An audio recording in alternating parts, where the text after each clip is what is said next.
కీర్తనలు 94వ అధ్యాయము 22వ వచనము పేజ్ నెంబర్ 502. Page number 502. ఈ రోజు వాక్యం ఏమనగా ఎడబాయని కృప. ఏంటిది? ఎడబాయని నీ కృప. హల్లెలూయా హల్లెలూయా హల్లెలూయా. మరి కృప ఉండాలి, కనికరం ఉండాలి. ఆయనదంటే ఆయన ఎలా ఇస్తారంటే ఎడబాయకుండా ఇస్తారు. ఇప్పుడు ఎగ్జాంపుల్ నేను ఏం చెప్తున్నంటే, ఎవరన్నా ఎవరికన్నా సహాయం చేయాలనుకుంటే ఆయన ఏం చేయాలా? ఆయన దగ్గర కలిగి ఉండాలి. అవునా కదా? ఇప్పుడు ఎగ్జాంపుల్ నేనున్నాను, నేను ఎవరికన్నా ఏదైనా సహాయం చేయాలా, ధనమే కానీ ఇంకేదైనా సహాయం చేయాలంటే నేనేం చేయాలా? వారికంటే ఎక్కువ కలిగి ఉండాలి. అర్థమవుతుందా? మంచిగా వినాలి. ఎవరికైనా నేను సహాయం చేయాలి అనుకున్నాను అనుకో, లేక మీరు ఎవరికైనా సహాయం చేయాలన్నారు అనుకో, మీ దగ్గర లేనిది ఇవ్వడం కాదు, మీరేం చేయాలి? అది ఎక్కువ కలిగి ఉంటే ఎక్కువై దాన్ని ఏం చేసుకుంటావో తెలియని స్థితిలో వేరేలోకి ఇచ్చేదాన్ని ఏమంటారు అంటే ఎడబాయని కృప అంటారు. హల్లెలూయా. అంటే ఎడబాయకుండా మన దగ్గర ఎప్పటికీ నిత్యం ఉన్నది కనుక దాన్ని ఏం చేయాలో మనకు తెలియనప్పుడు మనం ఏం చేస్తున్నాము? ఇతరులకు పంచుతున్నాము. హల్లెలూయా. మరి అలా పంచాలి అంటే ఏదైనా డబ్బు కానీ ఇంకేదైనా కానీ ప్రేమ కానీ అది పంచాలంటే మనలో కూడా కలిగి ఉండాలంట ప్రేమ. అవునా కదా? ప్రేమ మనలో 100% కలిగి ఉందంటే మనం కనీసానికి ఒక 10% ఇతరులను ప్రేమించగలుగుతాం. మన దగ్గర 100 రూపాయలు ఉన్నాయంటే ఒక 10 రూపాయలు దేవునికి కానుకేయగలుగుతాం. అవునా కదా? అప్పుడు ఏం చేయాలి? మన దగ్గర ఉంటేనే, అంటే మన దగ్గర నిత్యం అది ఉంటేనే అన్నమాట. అందుకే అంతా ఉండాలి అంటే మరి దేవుడు ఈ లోకాన్ని ప్రేమిస్తున్నాడు. లోకాన్ని జనులందరినీ ఆశీర్వదించాలంటే ఆయన ఎక్కడ ఉండాలా? ఆయన దగ్గర ఎంత ప్రేమ ఉండాలి. అవునా కదా? అర్థమవుతుందని చెప్పేది. అందుకే నేను ఏమన్నానంటే ఎడబాయని నీ కృప. హల్లెలూయా. మనమే చిన్నగా మనం కానీ ఎవరన్నా ప్రేమించాలన్నా కానీ ఏదైనా చేయాలన్నా కానీ కొంతమంది చాలా మంది ఏం చేస్తారంటే ప్రేమ గురించి పిచ్చి పిచ్చి పనులు చేస్తారు. ఇంట్లో వాళ్ళని కూడా ఏం చేస్తారు? లొల్లి పెట్టుకొని పోయి ప్రేమ పెళ్లిళ్ళు ఇలాంటివి చేసుకుంటారు. ఈ లోక సంబంధమైనవి. అవునా కదా? ఇలాంటివి చూసారా మీ దగ్గర ఎక్కడ జరిగాయా? మా దగ్గర జరిగినాయి. ఎందుకంటే వాళ్ళు పెళ్లి చేసుకుని వాళ్ళ తల్లిదండ్రుల మీద కేసు పెట్టింది. హల్లెలూయా. ఎవరి మీద పెట్టి? అంటే వాళ్ళ ప్రేమ చాలా మంది ఏమంటారంటే ప్రేమ గుడ్డిది అంటారు. నేను ఇంతకుముందు చెప్పిన నిజమే. యేసు ప్రభు కూడా అది గుడ్డిగా మన అందరినీ ఎంతగా ప్రేమిస్తున్నాడు అంటే మనం ఎన్ని ఆయన ఇబ్బంది పెట్టినా, తోమలగా ఆయన గాయంలో వేలు పెట్టినా కానీ ఆయన ఏం చేస్తున్నాడు? మనల్ని ప్రేమిస్తూనే ఉన్నాడు. హల్లెలూయా. కానీ ఆ ప్రేమ కలగాలంటే ఆయన ఎక్కడ ఉండాలి? ఎక్కడ చదవండి ఒకసారి. 94:22 కీర్తనలు, దావీదు రాసిన కీర్తనలు 94:22 చూడండి. హల్లెలూయా. దావీదు గారు ఏమంటున్నాడు? యెహోవా నాకు ఎత్తైన కోట. హల్లెలూయా. నా దేవుడు నాకు ఆశ్రయ దుర్గము. ఇలా ఎవరైనా చెప్తున్నారా? ఎవరు చెప్పలేకపోతున్నారు. హల్లెలూయా. ఏమంటా? దావీదు గారు ఏమంటున్నాడు?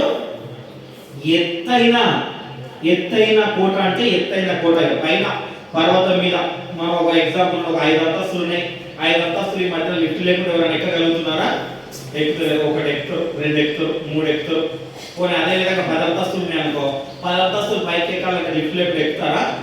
ఎక్కరు. అవునా కదా? ఒక్క స్లాబ్ పైకి ఎక్కి మనం బట్టలు ఆరేయాలన్నా లేదా వడియాలు ఆరబెట్టుకోవాలన్నా ఏమైనా ఆరబెట్టుకోవాలన్నా ఎక్కి అమ్మయ్యా అంటాం. అవునా కదా? ఇప్పుడున్న పరిస్థితి. కానీ దావీదు గారు ఏమంటున్నారంట? ఎత్తైన కోట అట. అంటే ఆయన దగ్గరికి మనం ఎక్కలేము. అర్థమవుతుంది అని చెప్పేది? 10 అంతస్తులు ఉన్నాయి, మనం లిఫ్ట్ లేకుండా ఎక్కలేము. మెట్ల మించి ఎక్కాలంటే ఆయన దగ్గరికి ఎక్కలేము. ఆయన పై నుండి చూస్తున్నాడు. ఎక్కడున్నాడు? ఎందుకంటే ఆయన పైవాడు. హల్లెలూయా. ఎక్కడ ఉన్నవాడు? పైవాడు. పైన ఉన్నాడు కనుకనే కింద ఉన్న మనలను చూడగలుగుతున్నాడు. ఆయన అన్ని కలిగి ఉన్నాయి కనుకనే ఆయన ఏం చేసుకోవాలో తెలియక ఆయన ప్రజలమైన మనకు ఇవ్వడానికి సిద్ధంగా ఉన్నాడు. హల్లెలూయా హల్లెలూయా. మరి ఇవ్వాలా? దాన్ని రిసీవ్ చేసుకోవాలంటే ఏం చేయాలా? దానికి గల మనం ఏంటంటే ఘనత కూడా పొందుకొని ఉండాలి. హల్లెలూయా. ఓ వస్తున్న పొద్దున్న ఓ రామచిలికలాగా మనం ఉండకూడదు. హల్లెలూయా. అవునా కదా? ఎందుకు ఘనత పొందుకోవాలి? ఆయన ఇయ్యగలడు. ఏదైనా ఎత్తైన కోటలో ఉండి ఆయన ఏదైనా ఎందుకు ఇవ్వగలరంటే ఆయన ఎందుకు అంటే మనకి ఎందుకు ఇవ్వాలనుకున్నానంటే ఆయన ఒక ఆదరణకర్త. ఎవరు? నిత్యుడు తండ్రి. కొరింథీయులకు రాసిన 2వ పత్రికలో ఉంటుంది. 1వ అధ్యాయం 4వ వచనం చూడండి. కొరింథీయులకు రాసిన 2వ పత్రిక 1వ అధ్యాయం 4వ వచనం చూడండి. 1:4 కొరింథీయులకు రాసిన 2వ పత్రిక 1:4. దేవుడు మనమును ఏ ఆదరణతో ఆదరించుచున్నాడో ఆ ఆదరణతో ఎట్టి శ్రమల్లో ఉన్నవారైనను ఆదరించుటకు శక్తిగల వారమగునట్లు ఆయన మన శ్రమ అంతటిలో మమ్మును ఆదరించుచున్నాడు. హల్లెలూయా. అర్థమైందా? మరోసారి నేను చెప్తాను. దేవుడు మమ్మును ఏ ఆదరణతో ఆదరించుచున్నాడో ఆ ఆదరణతో ఎట్టి శ్రమలో ఉన్నవారైనా. అర్థమైందా? అర్థం కాదు. దేవుడు అందుకే నేను ఇప్పుడు ఏం చెప్పినా ప్రేమ కలిగిన వాడు. ఆయన మనల్ని ఆదరిస్తున్నాడు. ఆయన ఎలాంటి శ్రమలో ఉన్నా, సిలువలో మరణమైన అంత కొట్టినా కానీ, ఆయన అంత వేధించినా, అంత రక్తం కారుతున్నా కానీ ఆయన ఏమడి వీరేం చేస్తున్నారో వీరెరగరు. అంటే ఆయన ఆదరణ ఎంత ఉన్నది. ఒకరిని ఆదరించడం అంటే అది చిన్న విషయం కాదు. అవునా కదా? ఎవరైనా బాధలో ఉన్న వాళ్ళను చాలా మంది ఏం చేస్తారంటే, మన బంధుమిత్రుల్లో కానీ ఎవరైనా మనం బాధలో ఉన్నాం, వాడికి మంచిగానే జరిగింది రాబాయి అంటారా? ఏమంటారు?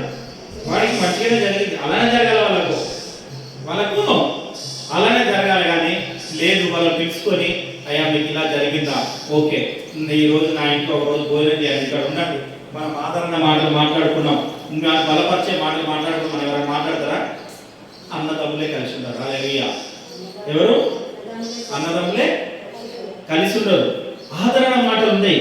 కానీ దేవుడు ఏమంటున్నాడా, నువ్వు ఎట్టి పరిస్థితిలో ఉన్నా, నువ్వు బాధలో ఉన్నా, ఇరుకులో ఉన్నా, ఇబ్బందిలో ఉన్నా, ఆ కష్టాల్లో ఉన్నా, ఏమి లేకుండా ఉన్నా కానీ, నేను ఏ స్థితిలో ఉన్నా కానీ నేనేం చేస్తానంటే నా ఆదరణను నీకు అనుగ్రహిస్తా. హల్లెలూయా. హల్లెలూయా. మరి ఆదరణ అనుగ్రహించాలి అంటే దానికి కూడా సమయం ఉన్నది. హల్లెలూయా.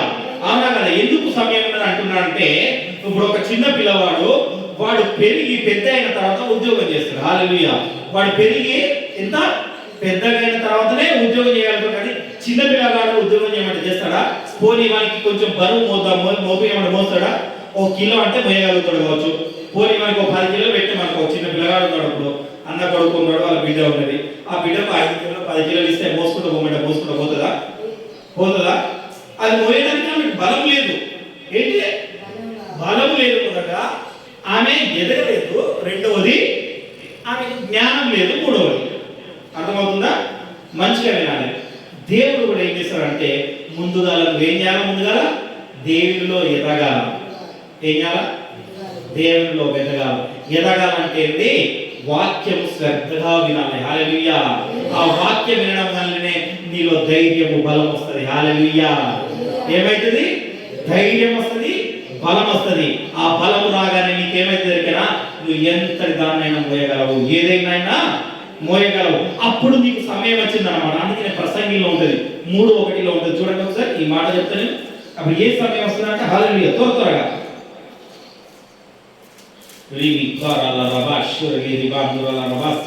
ప్రసంగి 3:1. మంచిగా వినండి. దేనంటే ప్రతి దానికి చదవండి. ఆకాశం కింద హల్లెలూయా. ఆకాశం ఎక్కడ ఉన్నది? మరి నేనైతే పైన ఉన్నది అనుకుంటున్నా. మీకు ఆకాశం ఎక్కడ ఉందామో చూస్తున్నారా? మంచిగా వినండి. ఎక్కడ ఉందంట? ప్రతి దానికి. మరి ఇప్పుడు నేనేం చెప్పినా, ఈ పిల్లగాడు ఎదగాలి, చేయాలి అంటే కావాల్సిన బలాన్ని పొందుకోవాలంటే ఏం చేయాలి? ముందుగా ఎదగాల. అర్థమవుతుందా లేదా? నువ్వు ముందుగా ఎదగాల. ఆ ఎదగడం వల్ల ఏమైతుందంటే నీకు బలం వస్తుంది. ఆ బలం రాగానే నువ్వు ఏ పనైనా చేయడానికి సిద్ధంగా ఉంటావు. అవునా కదా? లేకపోతే నువ్వు సిద్ధంగా ఉంటావు. హల్లెలూయా. తినకుండా, మనం పెద్దగా ఉన్నాం కదా, తినకుండా ఏం చేయకుండా 2 రోజులు ఉపవాసం ఉండి ఏదైనా పనికి వెళ్ళాలి, రోజంతా పని చేసి వస్తామా? మధ్యలో ఎంటమాట పడతాం. అవునా కదా? పడతామా లేదా? ఎదుగుదామా? ఉండదు. కానీ అలా చేయాలి, అంత బలం ఉండాలి అంటే ఏంటంటే దేవుడు ఏమంటున్నాడంటే ప్రతి దానికి సమయం కలదు. హల్లెలూయా. కొన్ని విషయంలో ఏమంటాడంటే నాకేమంటే ఇచ్చి శోధించుడు అని చెప్తున్నాడు. కొన్ని విషయం ఏమని చెప్తున్నాడు? ఇచ్చి శోధించుడు. కానీ ఇక్కడ నేను దాన్ని ఇచ్చేదాని గురించి చెప్పట్లేదు, కానీ దేవుడు చేసే కార్యానికట సమయం ఉన్నదట. ఇక్కడ చేసే కార్యానికి సమయం ఉన్నది ఆకాశము కింద. హల్లెలూయా. ఏమన్నది? ఆకాశం కింద ప్రతి ప్రయత్నము సమయం. అర్థమవుతుందా? నువ్వు ఏ ప్రయత్నం చేయాలన్నా, ఏది చేయాలన్నా, ఎగ్జాంపుల్ చెప్తున్నా, నువ్వు పనికి వెళ్ళాలి, ఆ పని కావాలా, నీకు డబ్బులు కావాలా, డబ్బులు సమకూర్చుకోవాలా, నీ దగ్గర ఉండాలా అంటే దానికి కూడా ఆ ప్రయత్నం, నువ్వు చేసే ప్రయత్నం, ఉద్యోగం కావాలా, ఆ చేసే ప్రయత్నానికి ఏంటంట సమయం ఉన్నది. హల్లెలూయా. ఆయన సమయం వచ్చినప్పుడు ఆపేవాడు ఎవడు లేడు. అందుకనే కొన్ని సంవత్సరాలు ఇజ్రాయిలు ఏంది ఎక్కడ వాళ్ళ దగ్గర ఫిలిస్తీయుల దగ్గర బంధించబడినా కానీ ఏం చేసిండు? సమయం రాగానే మోషేతో ఏం చెప్పిండు? ఏయ్, నువ్వు వెళ్ళి నా ప్రజలను విడిపించుకొనిరా. హల్లెలూయా. ఎందుకంటే వాళ్ళ సమయం వచ్చింది. ఏమొచ్చింది? సమయం వచ్చింది. సమయం వచ్చిన వాళ్ళు సనుకోవడం, ఓకే దేవుడు చేసిన కార్యాలు చూసిండు, అద్భుతాలు అన్ని చూసినా కానీ వాళ్ళు సనుకోవడం, గురుకోవడం వల్ల ఏం చేసిండు? 40 రోజుల ప్రయాణం అన్నమాట. ఎన్ని రోజుల ప్రయాణం? దేవుడు చూపించిన కాడికి వెళ్ళేది 40 రోజుల ప్రయాణాన్ని 40 సంవత్సరాలు వెళ్ళింది. హల్లెలూయా. ఎన్ని సంవత్సరాలు వెళ్ళిండు? డబల్. దేవుడు అందుకనే చాలా మందికి తెలియదు ఏంటంటే దేవుడు మంచి లెక్కలు కడతాడు. హల్లెలూయా. ఏం చేస్తాడు? మంచి లెక్కలు కడతాడు. వడ్డీలు గిడ్డీలు కొంతమంది లెక్కలు కడతారు చూసినా, డబ్బు ఇచ్చినప్పుడు ఆ వడ్డీ, చక్ర వడ్డీ, ఊర వడ్డీ, ఈర వడ్డీ అని లెక్కలు కడుతున్నాడు. అర్థమైందా? దేవుడు కూడా మంచి లెక్కల కరే. ఏం చేస్తాడు? నువ్వు ఎంత సనుకుంటున్నావో ఆయన మీద, ఎంత గునుకుంటున్నావో అంత లేటే చేస్తాడు. కానీ నీకు మొదట ఇవ్వడు. ఆడు గునుక్కుంటాడు, సనుక్కుంటాడు కదా, నేను ఇచ్చేస్తా, త్వరగా ఇచ్చేస్తా, నన్ను కనపరచాలి అని చూడడు. హల్లెలూయా. చాలా మందికి తెలియని విషయం ఇదే. చూడడు. నువ్వు ఎంత సనుక్కుంటావో అంత లేటే, అంత దూరమే చేస్తున్నాడు. ఎందుకంటే ఆయన మాట ఎన్నడూ యథార్థం కాదు. ఉంటుంది లూకా సువార్త 1:37 ఒక మాట చూడండి. 1:37 లూకా సువార్త 1:37 చూడండి. దేవుడు చెప్పిన ఏ మాట అయినను నిరర్థకము కానేరదని మీతో చెప్పాను. ఏంటంటే ఏ మాట కానీ నిరర్థకము కాదు. దేవుడు చెప్పిన మాటలు. అర్థమవుతుందా? నేను దేవుడు చెప్పిన మాటలు నువ్వు సనుకోవడం, గురుకోవడం అని. ఎందుకంటే ఆకాశం కింద అంటే ఏమన్నట? ప్రతి విషయానికి పని ఉన్నది. ఆ విషయం ఎవరు చెప్పిండు? నేను చెప్పినా? హల్లెలూయా. కిరణ్ చెప్పిండా? ఎవరు చెప్పిండు? లచ్చవ చెప్పింది ఒక మాట. ఎవరు చెప్పిందమ్మా? ఎవరు చెప్పినా? దేవుడు చెప్పిన మాట నాట ఏమన్నా నిరర్థకము కాదు. ఎందుకు అంటే ఆయన చేసే కార్యములు ఏంటంటే మన కంటికి కనబడవు, చెవులకు వినబడవు. హల్లెలూయా. హల్లెలూయా. కానీ ఇంకొక మాట అంటది యోహాను సువార్త ఒక మాట ఏమంటే, మీరు నా పేరిట ఏమి అడుగుతారో, వింటున్నారన్న మంచిగా వినండి, మీరు నా పేరిట ఏది అడుగుతారో అది ఇస్తానంటాడు. యోహాను సువార్త 16:24 ఉంటుంది. చూడండి ఒకసారి. 16:24 ఉంటుంది. ఇది వరకు మీరేమీ నా పేరిట అడగవలెను, మీ సంతోషము పరిపూర్ణమగునట్లు అడుగుడి. హల్లెలూయా. ఏం చేయాలి? అందుకనే నేను మంచిగా విన్నా. ముందు మంచి ఏం చెప్పినా, ఎందుకనే చిన్న పిల్లల గురించి ముందుగా అర్థం కావాలని చెప్పిన. అర్థమవుతుందా? ఎప్పుడు అడగండి. ఎందుకంటే ఆ పిల్లలు ఏం చేయాలా? ముందుగా ఎదగాల, తర్వాత బలం ఉంచుకోవాలా, తర్వాత వేటు వేయాలా. అవునా కదా? అప్పుడు బరువు బాధ్యతలు వస్తాయి. కనుక ఇప్పుడు మీరు ఏం చేస్తున్నారు? వాక్యంలో ఎదుగుతున్నారు, బలం ఉంచుకున్నారు. ఇప్పుడు మీరు ఏమి అడగలేదు కదా, ఇక ఇక్కడ నుండి అడగండి. హల్లెలూయా. ఇది వాగ్దానం, ఇది అందరికి వాగ్దానం. 2 చేతులు పెట్టండి. హల్లెలూయా. హల్లెలూయా. హల్లెలూయా. హల్లెలూయా. మరొకటి చదవండి. ఇప్పుడు 3 వాగ్దానాలు చెప్పి నేను ముగించేస్తాను. ఇది వరకు మీరేమీ నా పేరున అడగలేదు, మీ సంతోషము పరిపూర్ణమగునట్లు అడుగుడి, మీకు దొరుకును. చప్పట్లు కొట్టండి. హల్లెలూయా. హల్లెలూయా. ఏమడగాలి? డబ్బు కాదు, ధనం కాదు, ఆస్తి కాదు, ఐశ్వర్యం కాదు, కానీ ఏం చేయాలంట? మన సంతోషము మరి సంతోషం ఎప్పుడు వస్తుంది? ఇవన్నీ సమకూర్చబడినప్పుడే, మనం ఏమి లేకుండా కొదవ లేకుండా మనం ఉన్నప్పుడే మనకు సంతోషం వస్తుంది. లేకపోతే సంతోషం వస్తుందా? రాదు. అవునా కదా? మరి సంతోషం కొంతమంది సంతోషిస్తూ అంటారు, కొన్ని చేస్తారు, కానీ అలా సంతోషం ఏంటంట పరిపూర్ణం అవ్వదు అందరికీ. అవునా కదా? పరిపూర్ణం అంటే ఏంటంటే నిత్యం సంతోషించడం అన్నమాట. పరిపూర్ణంగా ఉన్నది అంటే ఏ బాధ లేకుండా, ఏ కీడు లేకుండా, ఏది లేకుండా, చిన్న మచ్చ కూడా లేకుండా ఉన్నదాన్ని ఏమంటారంటే పరిపూర్ణము అంటారు. హల్లెలూయా. అర్థమైందా? మళ్ళీ ఒకసారి చెప్పాను. ఒక వైట్ పేపర్ ఉంటే తీసుకోండి, నేను చూపిస్తాను. ఇప్పుడు చూడండి,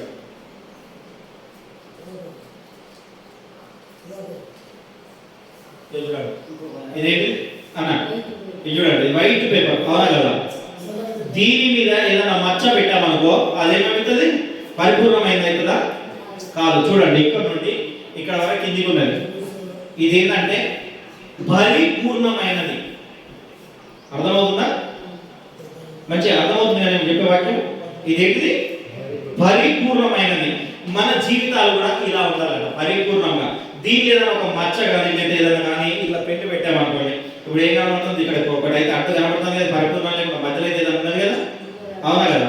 ఏదైనా చుక్క పెట్టి ఏదైనా అడ్డు అయితే కనబడుతుంది కదా, ఇది పరిపూర్ణమైనది కాదు. అంటే ఒకప్పుడు సంతోషం ఉంటుంది, కొంచెం మళ్ళీ బాధ ఉంటుంది, మళ్ళీ సంతోషం ఉంటుంది. అర్థమవుతుందా? ఫస్ట్ సంతోషం ఉంటుంది కొన్ని విషయంలో, తర్వాత బాధ ఉంటుంది, మళ్ళీ తర్వాత సంతోషం ఉంటుంది. అంటే అప్పుడు అది పరిపూర్ణమైనదా? కాదు. మరి దేవుడు ఏం చెప్తున్నాడంటే పరిపూర్ణమగునట్లు ఏమడగాలట?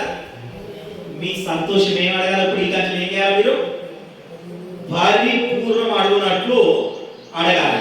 అప్పుడు అడిగితేనే దేవుడు దీన్ని ఆశీర్వదిస్తాడు. హల్లెలూయా. ఏమడగాలి? అందరూ ఏమడుగుతారంటే, చాలా మంది అడిగేది అంటే సంతోషాన్ని అడగరు. ఈ సంతోషం ఎక్కడ నుండి వస్తుంది అన్నది ఎవరికి తెలియదు. సంతోషం ఎక్కడ నుండి వస్తుంది? అన్ని ఉంటేనే సంతోషం వస్తుంది. అన్ని ఉండాలి, అన్ని అది కావాలి, ఇది కావాలని అడగడం కంటే దేవుణ్ణి సంతోషము పరిపూర్ణమవుగా చేయండి అని అడిగితే ఎంత బాగుంటుంది. అవునా కదా?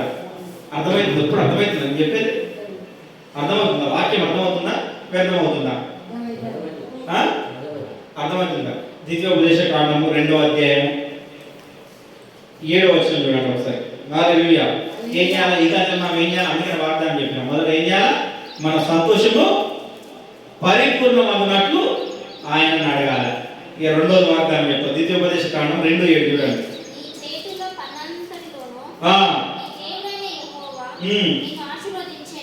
గుర్తుపెట్టు, మంచిగా వినండి. రెండోది ఏంటిది?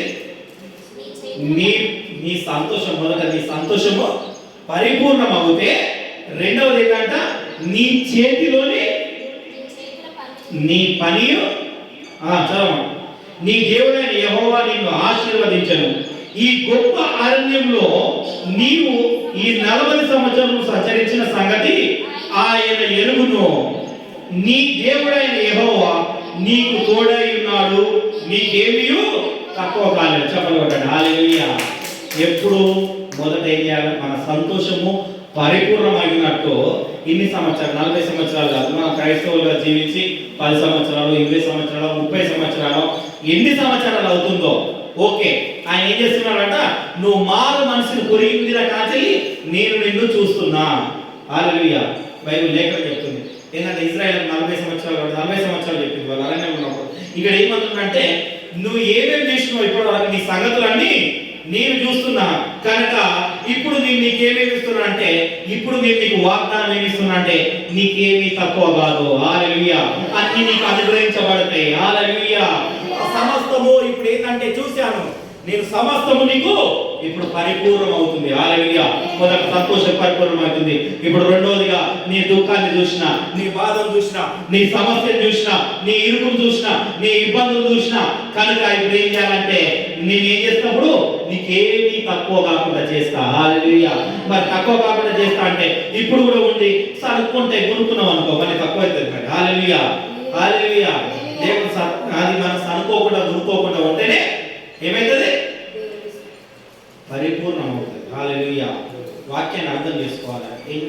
మూడో విషయాన్ని చెప్తా. యోహాను సువార్త 10వ అధ్యాయము 28 చూడండి. ఇది ఒక విషయాన్ని చెప్పి నేను ముగిస్తాం. యోహాను సువార్త 10వ అధ్యాయం 28. నిత్య జీవము ఇచ్చుచున్నాను గనుక అవి ఎన్నటికీ నశింపవు, ఎవ్వడను వాటిని నా చేతిలో నుండి అపహరింపడు. 10:22 నేను వాటికి నిత్య జీవం ఇచ్చుచున్నాను గనుక అవి ఎన్నటికి నశించుకోవు. ఏం చెప్పిన ఫస్ట్ వాగ్దానం ఏం చేసిన? సంతోషము పరిపూర్ణమైనది. రెండోది నీ బాధలు, ఇరుకులు, ఇబ్బందులు అన్ని చేసిన వాటి ఇప్పటి నుండి నీకేమీ తక్కువ ఉండదు. ఆ తక్కువ ఉండని వాళ్ళని పదానికి ఏం చేస్తున్నాడు దేవుడు? ఏం చెప్తాడు? నేను నీకు ఏమిస్తాను? ఏ జీవం? బాధన, ఇరుకునా? వింటున్నారా? బాధన, ఇరుకునా? ఏమిస్తున్నాడు? నిత్య జీవమును. చదువు. నిత్య జీవం ఇస్తున్నాను కనుక అవి ఎన్నటికీ నశించిపోవు. ఎవడు వాటిని నా చేతిలో నుండి చెప్పగలడు? అపహరించాడు. హల్లెలూయా. దేవుడిచ్చిన వాగ్దానం ఎందుకు అపహరిస్తాడా? అపహరించాడు. 40 సంవత్సరాలు వాళ్ళు గురుకున్నా కానీ ఏం చేసాడు? పాలు తేనెలు ప్రవహించి దేశానికి తీసుకెళ్ళాడు. కాకపోతే వీరు చూడలేకపోవద్దు, కానీ వాళ్ళ పిల్లలు చూసిళ్ళు. వాళ్ళు చూడకపోవడానికి గల కారణం ఏమిటంటే వాళ్ళు చదువుకోవడం ఆయన మీద. హల్లెలూయా. వాళ్ళు గురుకోవడం ఆయన మీద. హల్లెలూయా. ఇన్ని రోజులుగా దేవుడు నన్ను బయటికి తీసుకొచ్చిండే, లోకం నుండి నన్ను బయటికి తీసుకొచ్చి నన్ను వేరుపరచబడిచ్చిండు, కానీ నాకు ఏమి ఇస్తలేడు. నిన్ను బయటికి తీసుకొచ్చిండే చాలా గొప్ప విషయం. హల్లెలూయా. నీకు మారు మనసు ఇచ్చిండంటేనే ఆయన పక్కన కూర్చోబెట్టుకుంటున్నాడు. హల్లెలూయా. పరలోక రాజ్యం ఏం చేస్తున్నాడు? నువ్వు మారు మనసు పొందావంటే ఆయన రాజ్యంలో కూర్చుంటున్నామని అర్థం. అంత గొప్ప విషయాన్ని వదిలిపెట్టి ఈ లోకమైన తుచ్చమైన వాటి గురించి పరిగెత్తుతూ ఉంటాడు. మనం ఏం చేస్తాడు? పరిగెత్తుతున్నాం. అందుకే ఆయన ఏమంటున్నాడంటే, ముందుగా నీ సంతోషం పరిపూర్ణంగా ఉన్నట్లు నన్ను అడుగు, వేరే దాన్ని అడగకు. ముందుగా తర్వాత ఏంటి అంటే, నిన్ను చూస్తున్నాను, ఎన్ని సంవత్సరాల నుండి నా దగ్గర ఉంటున్నావో చూస్తున్నా కాబట్టి ఇప్పటి నుండి నీకు ఏమీ కొదవలేదు. ఎందుకు కొదవలేదు అంటే ఏమంటున్నానంటే, ఇప్పుడు నేను ఏం చేస్తా? ఇప్పటి నుండి నిత్య జీవంలోకి నడిపిస్తా. హల్లెలూయా. నా నిత్య జీవంలోకి వస్తే నా చేయిలో ఉన్నావు కాబట్టి నా చేయి నుండి నిన్నెవడు అస్సలు విడిపించాడు. హల్లెలూయా. కొంతమంది అంటాడు, ఉడుము చూసిన ఉడుము పట్టుకుంటే, అరే ఉడుము పట్టురా అంటాడు. ఉడుము పట్టుకుంటే లాభం వస్తుందా? రాదు. చాలా మంది అంటారు. నేను చాలా సార్లు విన్నా, దాన్ని చూసినా కానీ ఎంత లాగిలాగా రాదట. లారీ పెట్టి కట్టి తాడు కట్టి గుంజినా కానీ రాదంట. ఏంటంట? లారీ అంటే ఎంత వెయిట్ ఉంటుందో తెలిసి మీకు ఇట్లా వెయిట్ ఎంత కూర్చుందో. అవునా కదా? దేవుని పట్ట అలాంటిది. హల్లెలూయా. అంతకంటే గొప్పది. హల్లెలూయా. అది చాలా చిన్నది అది. అవునా కదా? అంతకంటే దేవుని మీద పట్టాలి. దక్క నుండి నిన్ను ఎవడు తీసివేయడు. కనుక నా ప్రియ సహోదరులారా, ఇప్పటి నుండి మీరు ఏం చేయాలా? బాధపడకూడదు, సనుకోకూడదు, గురుక్కోకూడదు. కానీ మీరు ఇప్పుడు నుండి ఏం ప్రార్థన చేయాలంటే, నా సంతోషము పరిపూర్ణమగినట్లు నన్ను అడుగుడి. అందుకే ఏమన్నా లూకా 1:37 ఉన్నది. లాస్ట్ ఒక్క వచనాన్ని చెప్పి మళ్ళీ ఒకసారి నేను ముగిస్తాం. చూడండి, లూకా 1:37 తీయండి త్వరగా. ఏం అడగాలంటే మనం 1:37 హల్లెలూయా. ఇప్పుడు దేవుడు చెప్పిన ఏ మాట అయినో నిరర్థకము కాదు మీకు. అసలు ఎందుకైతుంది? అవునా కదా? ఎందుకైతుంది? ఆయన వాగ్దానం చేసినంటే నెరవేర్చబడుతుంది. దీనికి ఒక చిన్న సాదృశ్యం చెప్పి నేను ముగిస్తాను. ఏంటంటే, ఒక బ్రదర్కు మంచిగా వినండి అన్న, నన్ను వినాలి, చూడండి నన్ను. ఒక బ్రదర్కు దేవుడు ఒక వాగ్దానం ఇచ్చాడు. బ్రదర్, నువ్వు దేశ విదేశాల్లో వాడబడతావని వాగ్దానం ఇచ్చిండు. ఏం చేశాడు? దేశ విదేశాల్లో వాడబడతామని వాగ్దానం ఇస్తే ఆయన ఏం చేసాడు? ఆ వాగ్దానాన్ని ఎత్తి ప్రార్థించాలి కదా. ప్రార్థించకుండా ఆయన ఇష్టమైన రీతిలో తిరుగుతూ, ఆయన లోకమైన రీతిలో తిరిగితే ఏం చేసాడు? కరోనా రాగానే, ఫస్ట్ కరోనా కాదు, రెండోసారి కరోనా రాగానే చనిపోయాడు. మరి ఇప్పుడు ఏం చేసాడు? మరి దేవుడు వాగ్దానం చేసాడు. మరి ఇప్పుడు దీన్ని మీరు ఎలా రిసీవ్ చేసుకుంటారు? చెప్పండి, ఎలా రిసీవ్ చేసుకుంటారు? మరి వాగ్దానం అది దేవుడు చెప్పింది తప్ప రైట్? వింటున్నారు? అర్థమవుతుందని నేను చెప్పేది. ఏది దేవుడు చెప్పింది తప్ప రైట్? రైట్. మరి ఇజ్రాయిల్ ఓకే రైట్ అని ఒప్పుకుంటున్నారా? ఎప్పుడు దేవునికి స్తోత్రం. హల్లెలూయా, హల్లెలూయా. ఓకే, అట్లయితే మీరు వాక్యంలో ఉన్నారు, వాక్యంలో నడుస్తున్నారు. దేవుడు చెప్పిన రైట్. అందుకే ఇజ్రాయెల్ ఏం చేసిన అంటే నువ్వు ఉన్నవాడను అనవాడనని ఎప్పుడైతే పరిచయం చేసుకొని బయటికి తీసుకొచ్చిండు, ఆకలైన వేళ ఆహారం పెట్టిండు, మన్నాను కురిపించిండు, ఆహారం ఏదంటే అది మాంసం, ఏది అంటే ఏది అడిగితే అది ఇచ్చిండు. కానీ ఇచ్చినా కానీ ఒక్కసారి కొంచెం తక్కువ వారికి ఏం చేసిందంట, సరుకున్నారు కొనుక్కొని వాళ్ళ బంగారంతో ఒక ఎత్తులు తయారు చేసి మొక్కడం మొదలుపెట్టింది. హల్లెలూయా. అలా మొదలుపెట్టినప్పుడు అందుకే నేను చెప్తున్నాను, ఆ మొదలుపెట్టింది కాబట్టి వాళ్ళు నిత్య జీవంలోకి వెళ్ళలేదు, వాళ్ళ పిల్లలు వెళ్ళలేదు. అవునా కదా? చాలా మంది తెలియదు. ఇజ్రాయెల్ కథ అందరు చెప్తున్నారు కానీ దాని మర్మం తెలియదు. వాళ్ళు చేసిన సనుకోవడమే, గురుకోవడమే. అందుకే నేను ఏం చేసిన, ఇప్పుడు నేనేం చెప్పిన ద్వితీయోపదేశ కాండంలో ఏం చెప్పిన, నేను చూసిన మీరు ఇన్ని రోజులు ఉన్న బాధను నేను చూస్తున్నా. కాకపోతే ఏంటంటే నా దగ్గర ఏమీ మీకు పొదవ లేకుండా నా దగ్గర ఉన్నది. నేను ఎత్తైన కొండ మీద ఉన్నా, నా దగ్గర ఏదైనా ఇవ్వడానికి ఉన్నది, మీ దగ్గర మీకు పడేయడానికి ఉన్నది. కానీ ఏం చేయాలా? బిలీవ్ చేయాలి. నమ్మకం లేదు, ఆయనలో సంతోషించారు. ఎవరైనా దుఃఖపడుతూనే ఉంటాడు. హల్లెలూయా. ఎప్పుడు కావాలి కావాలి కావాలి కావాలి కావాలి కావాలి. ఏం కావాలి నీకు? సంతోషం కావాలి. నాకైతే ఏమవుతుంది, నాకు నేను ఒకటి అదే కోరుకుంటా, నా సంతోషం పరిపూర్ణం అవుతాయి, అన్ని నాకు వచ్చేస్తాయి. హల్లెలూయా. హల్లెలూయా. ఎవరైనా సరే మీకు తెలియని విషయం ఏంటంటే మన సంతోషం పరిపూర్ణమైతే అన్ని దయచేయబడతాయి. అందుకని సొలొమోను తెలివిగా దేవుడు ప్రత్యక్షమైనప్పుడు ఆయన ఏం అడిగిందంటే డబ్బు ఐశ్వర్యాన్ని అడిగారు. ఏం అడిగిండు?